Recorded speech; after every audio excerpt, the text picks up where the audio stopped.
welcome back.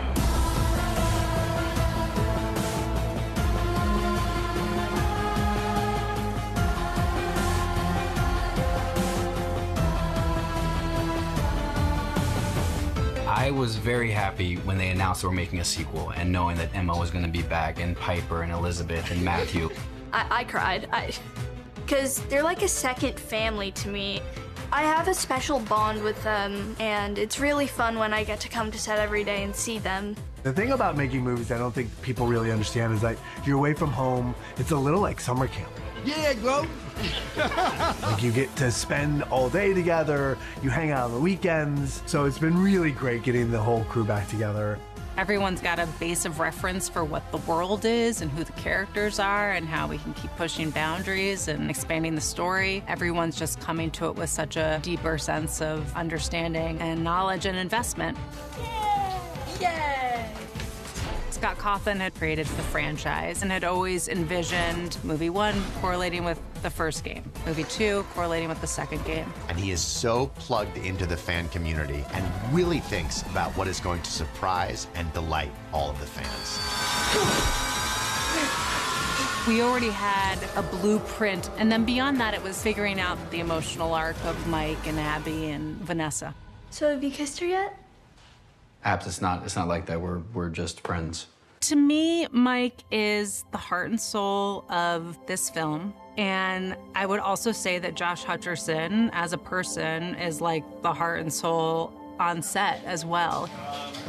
Knock dead the rest of it is a little challenging to jump back into this role, primarily because there's been a time gap between not only when we shot the first film, but what has happened in Mike's world and his reality between where the first film ends and the second film starts. So my preparation was really focused around understanding what happened during that time. You know, Vanessa, I've been trying really hard to move forward. I know. No, listen.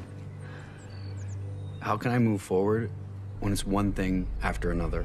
Mike's a very interesting character to play. His kind of internal world is very consuming, and he lives a lot in his head. He daydreams and tries to use that to find answers for things. I think someone who's that kind of introspective and has a certain darkness about them, I find very attractive to play. And I think one of the challenging elements is that so much of it is happening inside of his head. It's kind of finding ways to communicate that to the audience when you don't always have the dialogue there.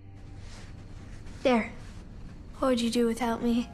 I rewatched the first movie to remind myself of what Vanessa's been through, which was such an interesting way to come back to a character. I do think after playing a character for so long, a piece of it stays with you. And I think for me, that image has always been the colored drawing of the kids and the yellow rabbit. And then suddenly that backstory comes back to me.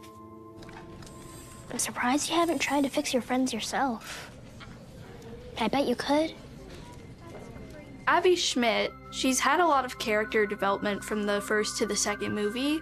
She is kind of coming out of her shell because she was really shy, but now she's a lot more open, talking to kids on the school bus in some scenes and attending a science fair, which I don't think the first one would do because she'd be too shy.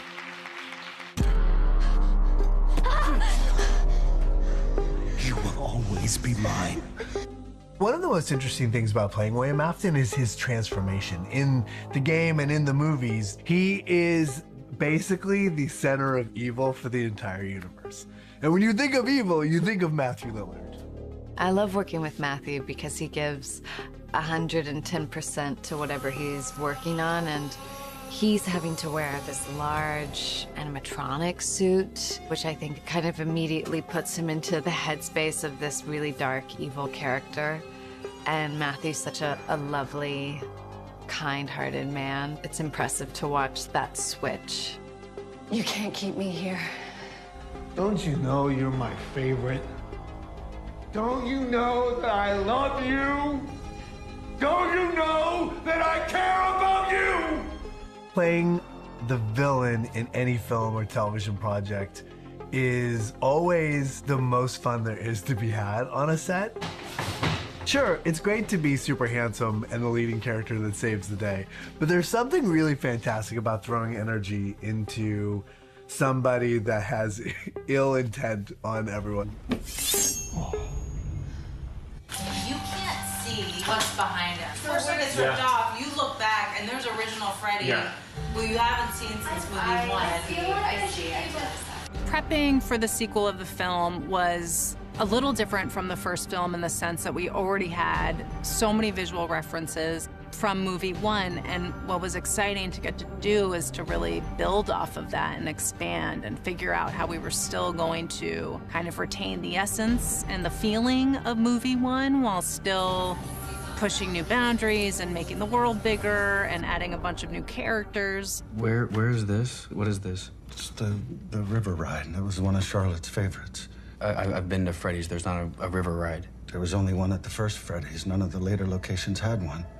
Joining the franchise is initially pretty daunting because of the amount of fandom behind it. And Henry Emily is a bit enigmatic in that he's not really seen in all of it, more so much as he's heard.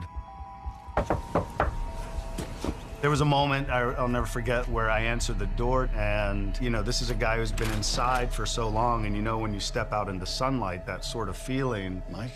And so I did a very little subtle move like that, and we finished the take, and Josh was like, "I know what you're doing." And I mean, so it only speaks to his presence and his ability to be calm enough to be in the moment, and just gave me some confidence to continue down that line. Whoa. What's going on over here? Mr. Berg, this is my new science fair project. Mr. Berg, I've heard so much about you. I know the whole crew had some of their most fun days watching Wayne. Let's just find the perfect place to display it. Oh, I'm sorry. I'm so sorry, Abby. I got butterfingers. One scene in particular that we shot over many days. It's with one of the animatronics. And every time we came back to this scene, everyone was just so excited that we weren't done shooting it because everyone loved watching him perform.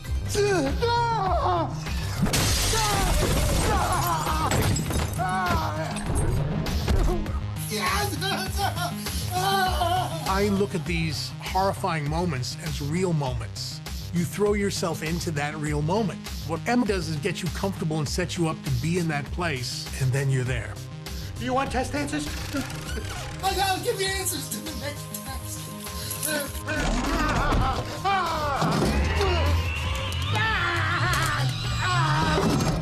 Whenever you're dealing with a giant animatronic that's trying to kill you, just go, woo, that was fun. What I want is to see what's going on inside of your head.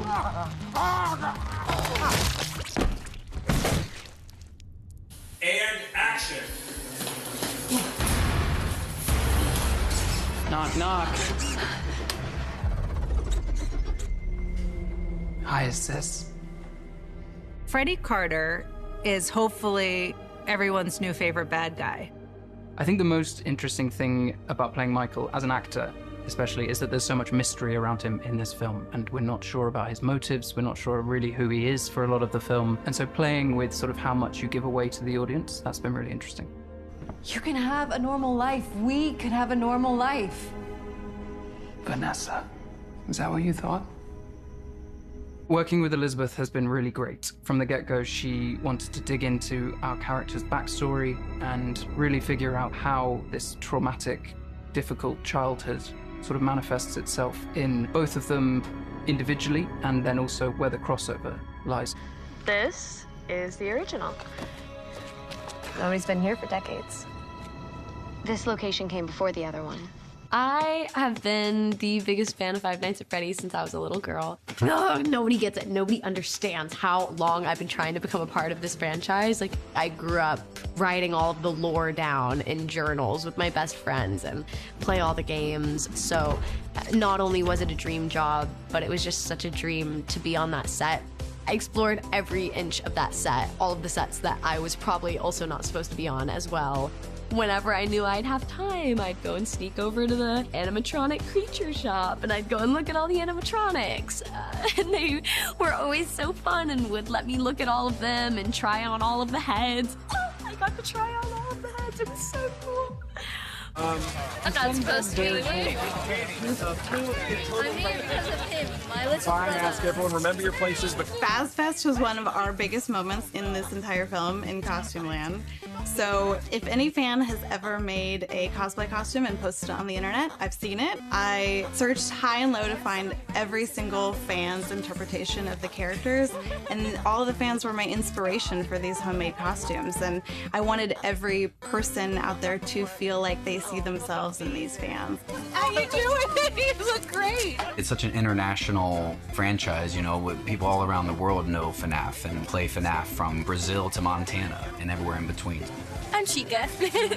We were lucky enough to have a handful of FNAF YouTubers come on set. And seeing their reactions to the sets is like one of the most joyful experiences to witness. as you go, you're talking about like, this is the coolest costume I've ever seen. Thank you, Abby. You can actually see them in a scene, which was really, really fun. There's so many things to love about the first FNAF movie, but my favorite thing is probably the animatronics. Seeing them come from the game and just being flat images on your screen to then seeing them in full 3D life, now coming onto the set and seeing the FNAF 2 animatronics and seeing them in action, it brings a fanboy's face just a big old smile.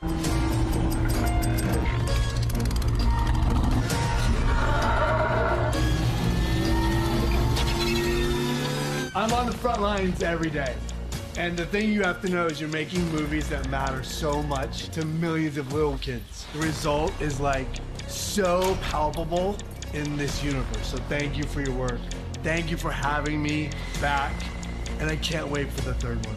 It's always nice when you do something and you put in the hard work and people show up to watch it. It's very cool to be a part of something that connects on such a big level.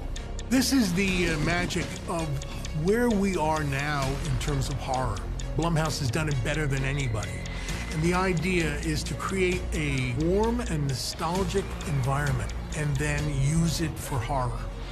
Make people comfortable and then shake them up. It works miraculously well.